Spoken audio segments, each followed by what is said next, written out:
Hello friends, puri chapati ரெண்டுத்துக்குமே நல்லா match ஆகிற மாதிரி ஆரோக்கியமான அதே சமயத்தில் ரொம்பவே சுவையான முளைக்கட்டிய பயிர் கிரேவி எப்படி பண்ணுறதுன்னு பார்க்கலாம் வாங்க.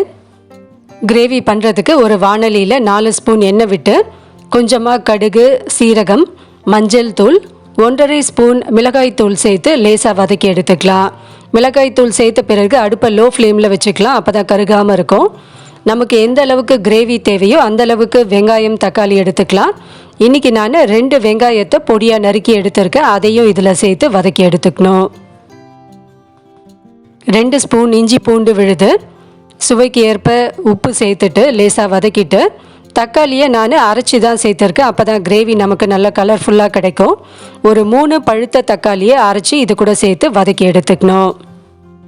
அடுத்து இதில் முளைக்கட்டிய பயிர்களை சேர்த்துக்கலாம். இது சூப்பர் மார்க்கெட்டில் வாங்கின முளைக்கட்டிய பயிர் தான். இது ஒரு தடவை மட்டும் தண்ணியில் அலசிட்டு இப்போ இதை வெங்காயம், தக்காளி கூடவே சேர்த்து வதக்கி எடுத்துக்கலாம். இந்த கிரேவியை நம்ம வாணலியில் பண்ணுறதை விட குக்கரில் பண்ணினோன்னா சீக்கிரமாகவே பண்ண முடியும். ஒரு 5 நிமிஷத்தில் கிரேவி ரெடி ஆகிடும். அதே சமயத்தில் முளைக்கட்டிய பயிரில் நல்லா வெந்து உப்பு காரம்லாம் இறங்கி ரொம்பவே சுவையாக இருக்கும். அடுத்து இதில் 1 கிளாஸ் தண்ணீர் விட்டுட்டு 1 ஸ்பூன் சிக்கன் மசாலா தூள், அப்படி இல்லைன்னா கரம் மசாலா தூள், நமக்கு எது விருப்பமோ சேர்த்துக்கலாம். 1 spoon kasuri methi, 1 spoon Schezwan sauce.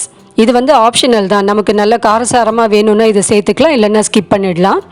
1 spoon tomato sauce, ஒரு 1/2 ஸ்பூன் மட்டும் சர்க்கரை சேர்த்து நல்லா கலந்துட்டு பயிர்கள் நல்லா வேகிற வரைக்கும் இதை கொதிக்க விடணும்.